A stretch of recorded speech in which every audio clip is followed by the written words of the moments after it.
Seja bem-vindo ao desafio número 2 e aqui eu vou te desafiar a escrever os capítulos do seu referencial teórico. Então vamos começar entendendo de uma forma um pouquinho descomplicada o que é essa etapa do seu trabalho. Essa etapa de referencial teórico, ela pode receber vários nomes dependendo da sua instituição.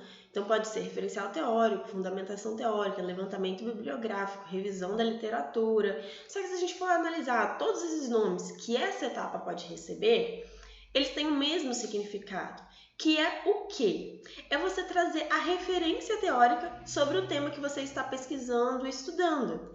É você fazer a revisão da literatura já existente sobre a sua temática. Então, sobre o tema que você está pesquisando, o que já tem produzido? O que já foi falado?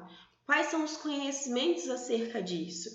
E aqui a gente está falando de tema e não precisa ser exatamente o seu tema delimitado, porque pode ser que você não encontre nenhuma pesquisa que esteja pesquisando exatamente a mesma coisa que você. Só que você vai encontrar pesquisas que contribuem para que você consiga desenvolver a questão do seu tema delimitado, do seu problema de pesquisa, dos seus objetivos. Então, o referencial teórico, a função dele é essa: trazer esse conhecimento, essa revisão da literatura que já existe sobre os aspectos do seu tema, do tema que você escolheu. E aí, o que a gente faz no referencial teórico? Quais são as 3 principais funções desse capítulo, dessa etapa? Primeiro, fazer o leitor que é leigo se familiarizar com o seu assunto, seja a sua banca, seja o seu orientador, seja aí um trabalho que você vá publicar, um artigo, por exemplo, o teu trabalho da iniciação científica, enfim. A ideia é que essa etapa mostre para esse leitor o conteúdo, ele leia aquilo e adquira conhecimento sobre o conteúdo que você está falando, sobre a temática que você está falando. Para que, quando ele chegue lá na frente, nos seus resultados e discussão, ele consiga entender, caraca, então esse resultado, essa interpretação foi por conta desse conceito que estava no referencial teórico. Caraca, esse resultado aqui que ele trouxe aqui, essa descoberta, foi relacionada a esse fundamento, a essa teoria. Então, o referencial teórico, ele proporciona para o leitor esse conhecimento, para que ele chegue no seu resultado de discussão e consiga entender o que você está trazendo, como que você fez aquela interpretação, por que você interpretou daquele jeito.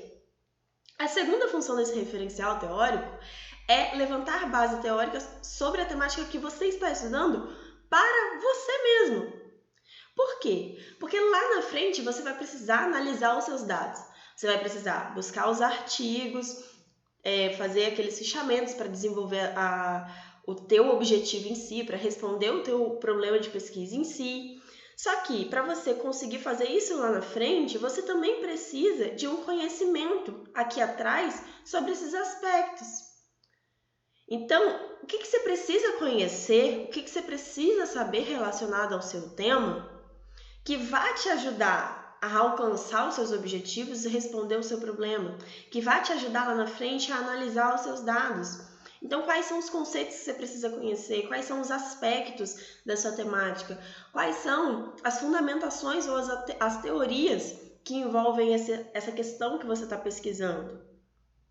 E o terceiro é fazer esses 2 pontos anteriores conversando as diferentes perspectivas dos autores que abordam a mesma temática que você. Mais uma vez, lembrando, é temática, não é o tema delimitado. Então, quando você vai desenvolver o seu capítulo do referencial teórico, você não pode, por exemplo, só escrever um capítulo inteiro com base em apenas um autor. Você precisa escrever aquele capítulo fazendo o leitor leigo se familiarizar, conhecendo melhor o seu conteúdo, mas você precisa fazer isso conversando diversos autores, conversando as perspectivas. Você precisa relacionar, olha, o fulano descobriu isso, o Beltrano traz isso. E aí você vai conversando esses autores e desenvolvendo o seu conteúdo. Dessa forma, como que a gente define os capítulos do referencial teórico? Você precisa analisar a sua estrutura base. E analisando a sua estrutura base, você precisa literalmente pensar, cara, quais são os aspectos, quais são os conceitos, os fundamentos ou a teoria que eu preciso conhecer melhor para alcançar esses meus objetivos e responder o meu problema. Então você precisa analisar talvez o seu tema delimitado, problema, objetivo ou o conjunto ali da estrutura base para ter essas ideias. Eu posso desenvolver tal capítulo sobre X coisa. Esse segundo capítulo eu posso fazer sobre Y. E esse terceiro sobre Z. Então, é isso. Olha para a sua estrutura base e pensa no que você precisa conhecer melhor e no que você precisa fazer o seu leitor conhecer melhor, adquirir conhecimento dentro daquilo. E aí aqui eu tenho um primeiro exemplo. Vamos supor que o tema delimitado da pessoa seja os impactos do uso das mídias sociais como ferramentas didáticas no processo de ensino-aprendizagem das crianças do ensino fundamental 1. E aí você vira para esse seu tema delimitado e pergunta, cara, o que eu preciso conhecer? Quais são os conceitos, as palavras-chave desse meu tema que eu posso transformar em capítulo? E pensa exatamente isso. Quais são as palavras-chave que tem ali na sua estrutura base ou no seu tema delimitado que você pode pegar essas palavras-chave e transformar elas em capítulos? Aqui a gente tem uma palavra-chave. A gente tem 3 palavras-chave, né, na verdade. A gente tem mídias sociais, nós temos ferramentas didáticas e nós temos processo de ensino-aprendizagem. Então, com essas 3 palavras, quais os títulos de capítulos que eu posso criar, que eu posso desenvolver? Ferramentas didáticas no processo de ensino-aprendizagem. Porque eu quero saber o quê? Eu quero saber de ferramentas didáticas para quê? Poderia colocar o título do meu capítulo, por exemplo, só ferramentas didáticas? Poderia. Por questões minhas mesmo, pessoais, eu gosto de um título um pouquinho maiorzinho, não gosto dele tão curtinho não, mas ele pode ser curto sem problema nenhum. Então poderia ser só ferramentas didáticas, mas aí é que eu acrescentei ferramentas didáticas no processo de ensino-aprendizagem. A nossa segunda palavra-chave, mídias sociais, e aí a gente coloca como ferramentas didáticas. Por quê? Porque ali eu quero, o meu objetivo, né, o meu tema delimitado é os impactos do uso das mídias sociais como ferramentas didáticas no processo de ensino-aprendizagem das crianças do ensino fundamental 2. Só que eu preciso saber, cara, já foi produzido algum trabalho sobre a utilização da mídia social como ferramenta didática? Mesmo que não seja no ensino fundamental, mesmo que não seja no processo de ensino-aprendizagem, já utilizaram as mídias sociais como ferramenta didática? O que descobriram sobre isso? O que é mídia social? O que é usar a mídia social como ferramenta didática? Como que funciona? Então, isso eu preciso estar conhecendo e eu estaria desenvolvendo isso nesse segundo capítulo. Terceiro, a nossa outra palavra-chave, né, era aprendizagem, processo de aprendizagem, né, ou processo de ensino-aprendizagem, enfim. E aí eu coloquei processo de ensino-aprendizagem no ensino fundamental 2. Por quê? Porque eu preciso saber como que acontece o processo de ensino-aprendizagem. Para eu conseguir relacionar a mídia social como ferramenta didática, eu preciso saber o que é a mídia social. Preciso saber como que ela funciona como ferramenta didática. Tá, beleza. Mas e o processo de ensino-aprendizagem? Como que ele funciona? Como que eu posteriormente vou estar falando desses impactos se eu não sei como que funciona esse processo e o que são essas mídias? Então, o processo de ensino-aprendizagem no ensino fundamental. E por que eu especifiquei no ensino fundamental 1?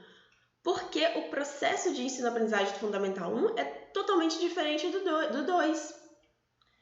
Aqui no fundamental, no ensino fundamental 1, nós temos crianças mais novas. Então, provavelmente, né, não sei, mas a pesquisa me mostraria, esse processo de ensino-aprendizagem nessa fase do Fundamental 1 precisa ser mais dinâmico, precisa ser mais lúdico para prender a atenção da criança, para que ela possa aprender, etc.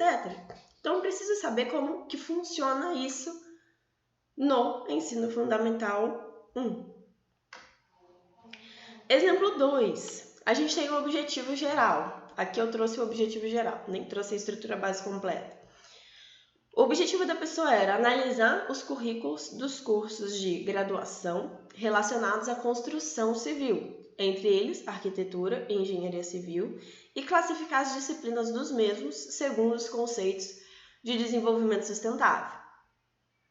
Tá, quais são as palavras-chave que eu tenho aqui? Tenho currículo de graduação, tenho construção civil, tenho desenvolvimento sustentável. E pode ser, por exemplo, que a gente tenha alguma palavra que não esteja explícita. Mas, enfim, o que eu preciso conhecer aqui dentro desse objetivo geral? Quais são os conceitos, os aspectos do que eu estou pesquisando, que eu preciso saber mais, que eu preciso conhecer melhor? O primeiro capítulo que esse aluno escolheu, o ensino da arquitetura e da engenharia. Então, se ele quer falar de currículo, dentro dessas duas graduações que ele está pesquisando, ele precisa saber como que ocorre esse ensino. Como que é o ensino da engenharia, como que é o ensino da arquitetura, como que funciona o currículo, o que tem ali no currículo voltado para desenvolvimento sustentável, para construção sustentável, né, construção civil sustentável, enfim. O segundo capítulo que essa pessoa escolheu, o desenvolvimento sustentável. É óbvio, ele precisa conhecer o conceito de desenvolvimento sustentável, como que funciona, como que é o processo, quando que surgiu, quando que começou a falar sobre isso. E o terceiro capítulo escolhido foi a sustentabilidade na construção civil. Então ele precisa entender, eu já sei como que funciona o ensino de arquitetura e de engenharia. Eu já sei o que é desenvolvimento sustentável. Mas espera, como que ocorre desenvolvimento sustentável dentro da engenharia, dentro da arquitetura? Tá, então agora eu preciso linkar essas duas coisas. Então ele vem e coloca sustentabilidade na construção civil, para ele poder entender e saber como que funciona isso dentro daquela área que ele está pesquisando, para que posteriormente ele consiga lá fazer a relação que ele colocou aqui no objetivo geral, que é analisar esses currículos e classificar essas disciplinas segundo esses conceitos de desenvolvimento sustentável. Então, pense, a sua tarefa aí é pensar nos capítulos que tu pode escolher para o teu referencial teórico. Qualquer coisa você pode colocar aqui embaixo nos comentários o seu tema delimitado, o seu objetivo, o teu problema de pesquisa e coloca aí os títulos, né, os capítulos que você escolheu que eu te dou a minha sugestão. Se você pode melhorar, se você poderia mudar, colocar alguma outra coisa. Então fique à vontade para deixar aqui nos comentários a sua estrutura base e os capítulos que você escolheu para te dar alguma sugestão aí de melhoria. E aí vamos ao passo a passo desse referencial teórico. Primeiro passo para isso, como a gente falou, é a escolha desses capítulos. Porque como que você vai escrever sobre algo que você nem sabe? Como que você vai ler de forma estratégica, ler de uma forma mais pontual, se você nem sabe o que você vai desenvolver em cada capítulo do seu trabalho? Qual é o assunto que você tem que estar desenvolvendo ali, lendo e falando sobre ele? Então, a primeira questão é escolher esses capítulos. Segundo, é pesquisar os artigos nas bases de dados. Então, o que são bases de dados? São como se fossem bibliotecas virtuais de artigos, teses, dissertações, trabalhos. Você também encontra alguns livros nessas plataformas. Essas bases de dados, elas vão servir para você estar buscando esses artigos. Base de dados, a gente tem algumas que são específicas para cada área. Então, por exemplo, a área da saúde, ela tem ali a Medline, a Lilacs, a PubMed, que é específica da área da saúde. Então, por exemplo, se você de direito for buscar um artigo nessas bases de dados, sinto muito, não vai encontrar, vai ter muita dificuldade. Mas também existem as bases de dados mais gerais, que você encontra trabalho de várias áreas, como por exemplo, o Google Acadêmico, a Scielo, a Web of Science, a Scopus. Essas 4 de bases de dados, elas são bem gerais e podem te ajudar a encontrar artigos para a tua pesquisa, para a construção do seu referencial teórico. E, gente, para construir o referencial teórico, opte e dê preferência para a utilização de artigos, tá? Ah, Bruna, posso utilizar livros? Com certeza, pode utilizar livros, mas opte por artigos. Livros só se for aquele clássico, aquele que é referência na área que você está pesquisando. A preferência, sim, hierárquica é artigo, depois livro, depois site. Pelo amor de Deus, não me usa qualquer site no seu trabalho também, não. Não vai utilizar aquele UOL, Veja, Notícias, Forbes. Não usa esse tipo de site. Se você for usar site, usa assim, IBGE, Sebrae, algum site de tribunal de justiça, se você for da área do direito, por exemplo, estiver fazendo uma pesquisa nesse sentido, tribunal regional, né? Ministério da Educação, Ministério da Economia, alguma informação desses sites. Então, assim, sites mais confiáveis, sites estatísticos do governo, jurídicos, essas questões. Não me use qualquer site, ok? Isso vai levar a qualidade do seu trabalho lá embaixo. Terceiro passo, leitura e fichamento das obras. Então, depois que você buscou esses artigos nas bases de dados, é hora de começar a sua leitura. Então, você vai ler ali da forma que você está acostumado a ler, vai grifar as informações importantes, e aí você tem a opção de fazer esse fichamento. Eu sugiro que você faça o fichamento, porque o fichamento ele é uma forma estratégica de você não esquecer as informações que você leu. Então, o fichamento nada mais é do que você pegar ali, antigamente era feito em ficha, mas hoje você pode fazer no Word, no Excel, em qualquer lugar. Então, é um lugar simplesmente que você abre uma página, digita ali o título do artigo, o nome dos autores, o ano daquele artigo, as informações, né, de identificação, e coloca ali o que você leu. Ah, esse artigo fala sobre isso, assim, assim, assado, e segundo tais autores, o conceito de X é assim, assim, assim, e isso acontece dessa forma. Então, você coloca as informações importantes que você leu e que você pensa que você vai utilizar no seu referencial teórico, que serão importantes para a construção do seu capítulo, do capítulo que você escolheu. Então, eu sugiro que faça o fichamento, é uma ferramenta muito importante e muito estratégica. Se você não quiser, não tem problema. Tu lê ali, grifa e depois senta e escreve o seu trabalho, tá? Mas o terceiro passo ele seria esse, a leitura e o fichamento dessas informações. E aí eu te falo, Bruna, não quero fazer o fichamento, não gosto disso, eu gosto de ler e direto escrever. Então eu te digo o seguinte, se você lê um artigo, grifar as informações que você leu e você direto for escrever, você vai ter dificuldade. Você vai ter dificuldade para elaborar ali talvez os primeiros parágrafos e tal. Por quê? Porque você leu um artigo. Então você ainda não tem conhecimento suficiente para relacionar isso que você leu com outra coisa. Então assim, Bruna, não quero fazer o fichamento? Tudo bem, mas leia uns 3 artigos, grife as informações e aí depois passe as informações desses artigos que você leu para o teu capítulo. Venha dissertando ali o seu capítulo em si. Aí depois volta e lê mais alguns artigos e volta para o capítulo e escreve mais um pouquinho. Porque se você lê um artigo e quiser já sentar para escrever, você vai travar. Tu não vai conseguir, porque você ainda não tem uma base teórica, ideias diferentes para conseguir relacionar e escrever ali alguns parágrafos, tá certo? Então essa é a sugestão que eu te dou, caso você não queira fazer esses fichamentos. 4. Escrever a partir das informações desse fichamento. Igual eu te falei, você não quer escrever, não quer fazer o fichamento? Ok, grifa, vai lá ler e depois escreve, tá bom? Então a ideia, óbvio, é que você escreva a partir do que você leu ou a partir do que você fichou. E aí, como escrever esse capítulo do referencial teórico? Qual é a estrutura dele? Como que eu posso pensar nesses parágrafos? O que eu faço? Primeira coisa, para você organizar o seu texto de forma lógica. Inicia sempre do mais abrangente e vai afunilando para a perspectiva teórica abordada no seu título.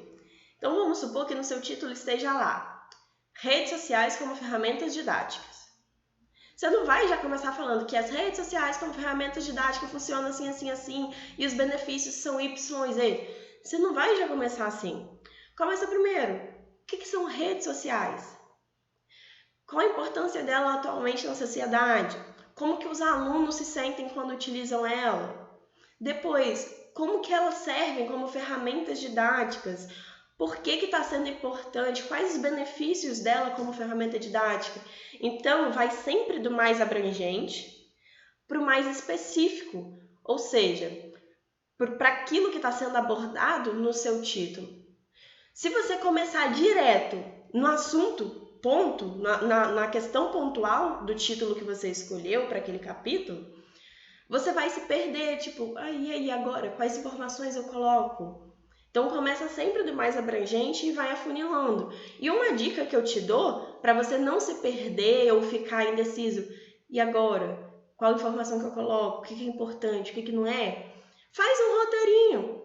Então, tipo, você leu aqueles artigos que você selecionou e antes de você sentar para escrever, faz um roteirinho assim. Eu posso começar falando sobre isso, depois fica legal conectar nessa informação e assim por diante, porque aí você já vai dissertar sem aquela preocupação. Cara, e agora? Qual informação que eu coloco? Como que eu conecto isso? Será que o meu texto está lógico? Será que não está lógico? Será que as pessoas vão entender? Então, para você não ter essa preocupação, faz esse roteirinho, que aí você vai saber, né? Você já vai ter uma noção melhor que você está conseguindo escrever do mais abrangente para o mais específico de uma forma lógica. Segundo, pode ser que um parágrafo ele tenha mais de uma citação. Isso é até importante, porque um dos motivos ali, uma das razões do referencial teórico é você conversar as diferentes perspectivas. Então é interessante que um parágrafo ele tenha mais de uma citação. Você cite ali 2 autores, por exemplo. Segundo fulano, redes sociais é isso, e funciona dessa forma. Na mesma perspectiva, ou acrescentando a isso, Beltrano comenta que as redes sociais têm esse benefício. Então, você conversou ali 2 autores, um complementando o outro, um contribuindo com o outro. E se eles estiverem discordando, melhor ainda. Você fala, segundo Beltrano, isso e isso. Numa outra perspectiva, Beltrano aponta X, Y e Z. Então, a ideia é fazer essa conversação. E para isso, o que eu te indico? Usar conectivos para ligar esses parágrafos e essas ideias dentro do seu parágrafo. Então, busca, é só você digitar no Google mesmo, lista de conectivos, que vai ter lá o que significa cada coisa e as palavrinhas que você pode usar. Então, por exemplo, contudo, entretanto, todavia, segundo, conforme, na mesma perspectiva, em conformidade. Tudo isso são conectivos que ligam tanto as frases do seu parágrafo quanto um parágrafo ao outro. E para a construção do seu referencial teórico, isso é muito importante. Sabe por quê? Uma vez, eu até recebi um aluno que ele chegou para mim, na construção do referencial teórico dele, e falou assim: Bruna, eu não sei o que eu faço mais. Porque eu já mandei o meu referencial teórico trocentas vezes para o meu orientador e ele fala que não está entendendo nada, que não faz sentido. Aí eu peguei o referencial teórico do aluno para ler, fazer um orçamento para ele e tal.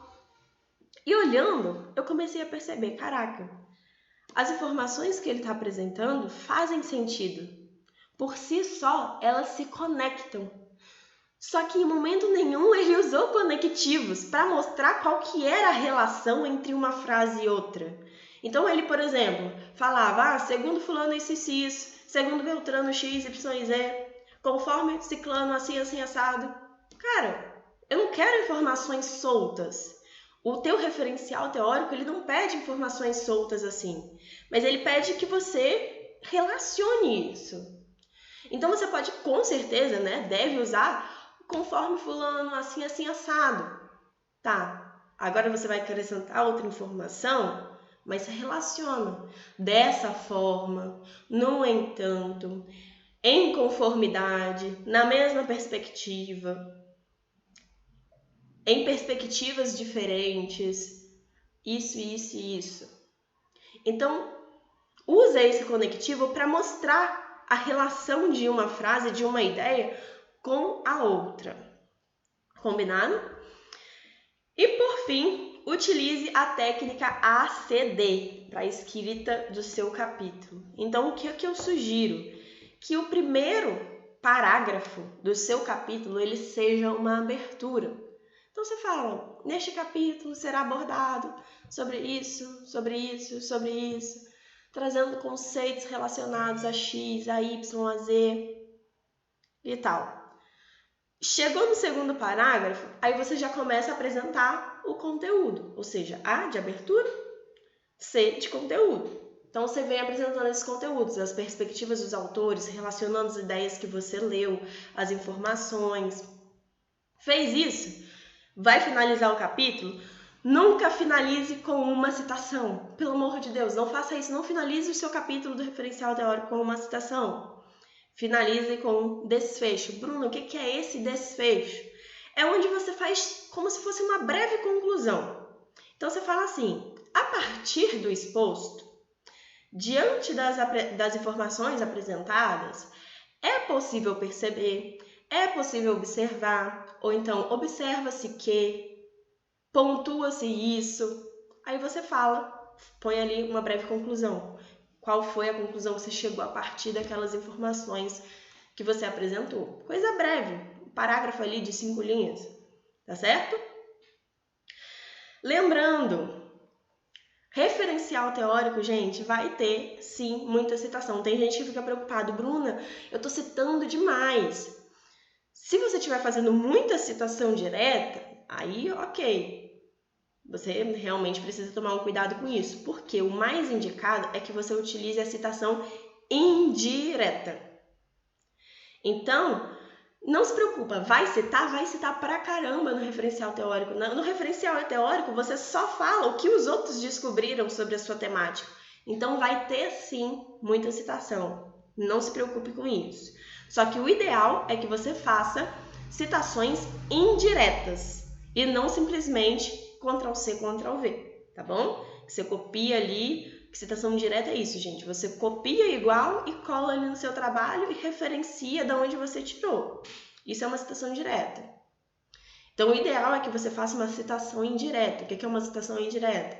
É quando você lê, entende o que você leu, entende a ideia do autor e explica aquela ideia com as suas palavras. E aí você precisa referenciar. Porque são suas palavras? São, mas a ideia é do outro. Então, você tem que colocar ali a referência, tá bom? Ou seja, segundo fulano, ou então parênteses, fulano, ano, tá bom? Identifique sempre a ideia do outro, a sua citação. E aí, esse último parágrafo de desfecho é onde você não precisa citar. Por quê? Porque você já está colocando, ó, diante do exposto, verifica-se X. Então, você já está falando que aquela conclusão, ela é sua. E você está tirando aquela conclusão a partir daquilo que você leu, a partir daquilo que foi apresentado. Ok? Se você tiver qualquer dúvida, qualquer dificuldade, precisar de alguma coisa, joga aqui nos comentários para mim, conta aí o que você precisa para eu estar te ajudando, para tirar suas dúvidas.